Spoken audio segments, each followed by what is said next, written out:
So my name is John McClain. I am a therapist at Family Strategies. I'm a certified sex addiction therapist. One of the questions that comes up quite often is, how do I know if I'm addicted to pornography?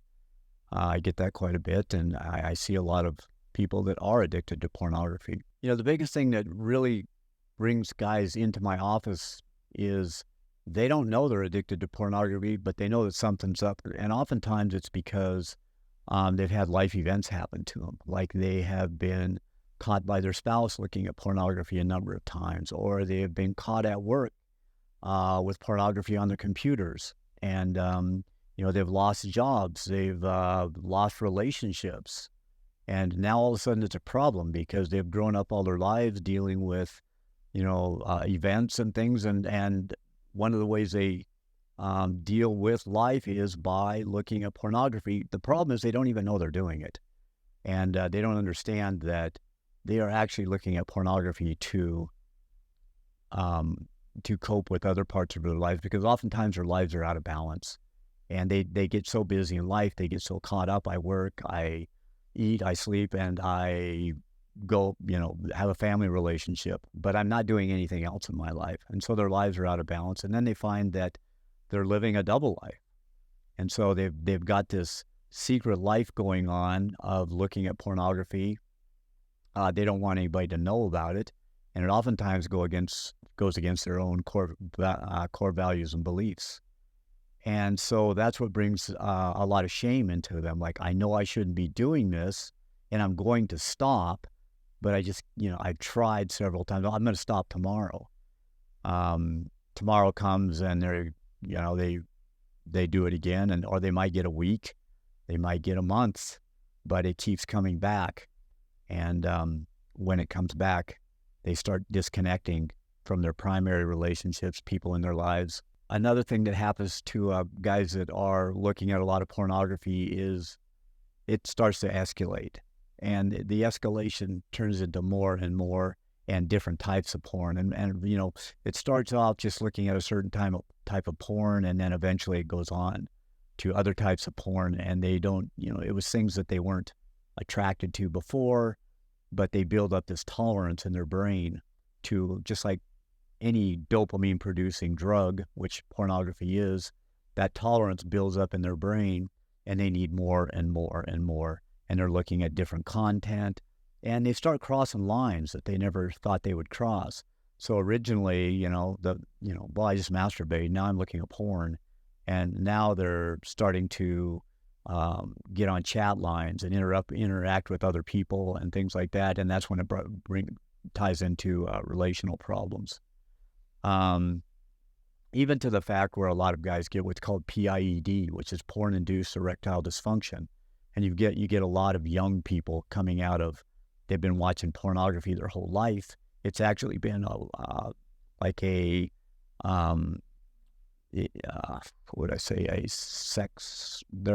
it's a sex education for them.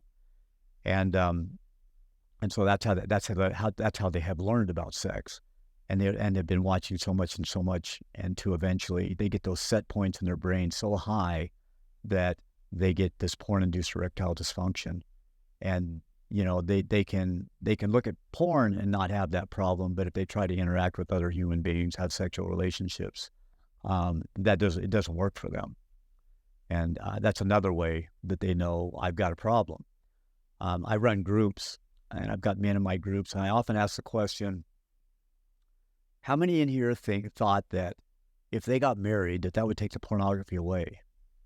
And every hand of the married men, every hand goes up every time. They thought, why would I look at porn? I'm married. I don't need to look at porn. Which just kind of proves it's about something else. It's not about sex. It's not about the contents. It's about me trying to cope with life through something else. And that just creates so much shame within their life. They get into what's called a shame cycle. That where they feel so bad about themselves. But the one thing that feels really good is pornography. And so they get into what's called this control phase, where they're just kind of white knuckling and hanging on, like, I can't do this, I need to stop this because of my own core values and beliefs. And they can't stop. And so they want to feel better, and so they go back to pornography, and it's just a continual cycle. Oftentimes people will act out all day long, days at a time sometimes, to where it's just making life worse and worse for them. Another way that people will start realizing that there's something going on, that they could be addicted, is they start planning their next event. They're starting to come up with a game plan in their head as to, okay, when's my next opportunity to look at porn? And they start planning their lives around that. And so, they might have things planned, social events, and they'll start cutting those out of their lives. So, now they're more interested in staying home and being alone, looking at porn, rather than going out and hanging out with the guys and having a good time, enjoyable time, and socializing with them. And then, so that turns into a problem for them, problematic. That's the whole disconnect. They say pornography is an attachment disorder. And what that means is people start getting addicted to this. They start attaching to the drug of dopamine or the content that brings on that dopamine and disconnecting from personal relationships. And they start living a double life.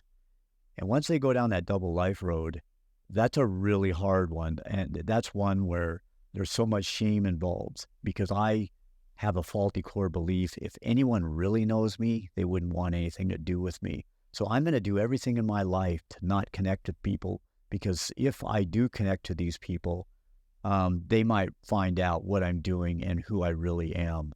And I don't want that to happen. And so that's oftentimes a big problem in the social disconnect. So oftentimes, my first client, when he first comes into my office, what does he get out of this first session in there? What's going to help him the most? And I always start off with tools they can use. So when the triggers or the temptations come up for them, what are the tools they could use? And there's a number of them. I'll go through a few of them here. There's Fast Forward, which is probably the most common tool that guys use. And what that is they think about that event. How does this play out? So they get to the end of the event before they get to the beginning. So they know how this event plays out, because it goes that direction every time. So, rather than the excitement of, I want to go act out, there's, oh yeah, but this is how I feel afterwards. And they get to that ending of that event. Or they might do something like ADD. And so ADD is you acknowledge that you're triggered. You see an attractive woman. She may not be wearing the best of clothing. And then so you acknowledge that she's a trigger. Then you demystify her. You know what? That's somebody's daughter, sister, wife, child of God, whatever way you can come up with to humanize that person. And then you distract yourself by any number of the tools. Another distraction for that might be the 3-second rule. I got 3 seconds to get my mind off of that. Some people visualize a big red stop sign in their head. Some people scream stop in their head, or they just repeat the word no. So they're literally going no, no, no, no, no until it overrides the thought. The thought comes back in again, and they just keep repeating the word no until it overrides that thought. One of the hardest things to do that I have guys do is reach out and connect to other people. I often tell them, so I want you to go tell somebody about this issue, and when they're ready, of course. And their first response is like, I'm not telling this to anybody. But they know who that one person, excuse me, they know who that one person is. If they were to tell that story to a person, they know who that person is, and they'll oftentimes feel, it might take them a little while, but to go connect with somebody. That's part of the shame reduction.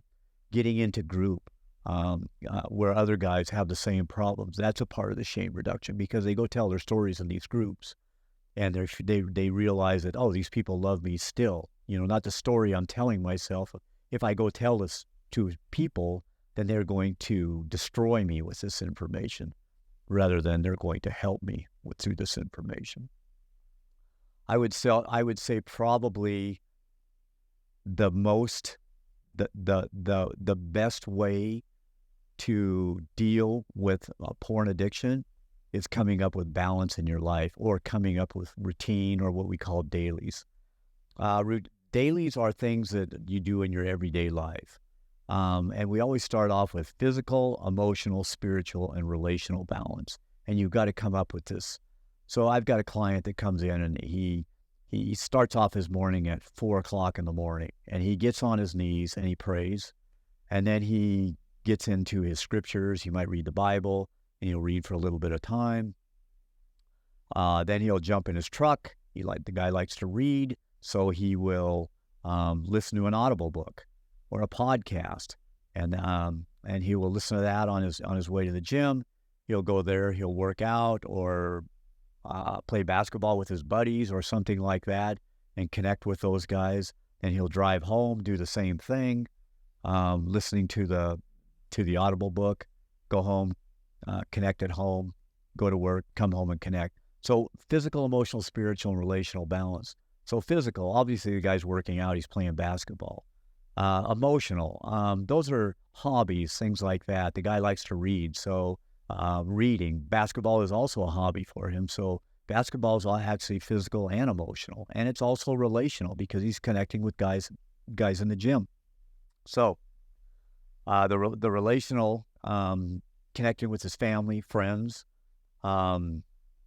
and then the spiritual, he's reading his Bible, he's praying. He oftentimes goes to church or has some type of.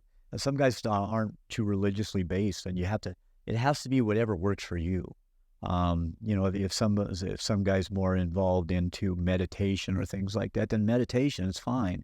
You've just got to figure out how that balance. When a client comes into my office, I tell them that's the most valuable thing I could tell them is get a routine in your life. Get that physical, emotional, spiritual, and relational balance. And you figure out what that is for you, but get that routine down. Most of those things you can do before 7 a.m. It's not this list of chores that you have to do every day.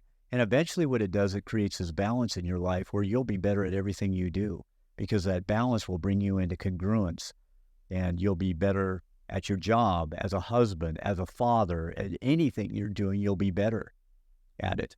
And, that's probably the most valuable thing that I could tell somebody that's coming into my office. So a lot of these tips that I've given you, have maybe been helpful to you. And, maybe the next question is, how do I know if I need therapy? That ties into how's your life going? What's going on in your life that would make you even think if it is a problem? Typically, guys that come into me to see me are, they've got life events that have happened that are making their life more difficult, whether it's job, relationship, or whatever it is. It's typically tied into a disconnect, and they can't get connected, and they lose that balance in their life that they're, that they've had before, and now they're trying to get that back in some way. And so therapy is a great way to get that balance, to get your life back in congruence to where you're that one man that you want to be. And I've seen it happen over and over, how much therapy has helped. A lot of times we grow up with pornography is just a part of life. It's normal. It's everywhere. They don't find, and that's kind of the way we're told oftentimes culturally. And then all of a sudden it becomes problematic for me. And so now what do I do? And that's where therapy comes in, and it can really help your life.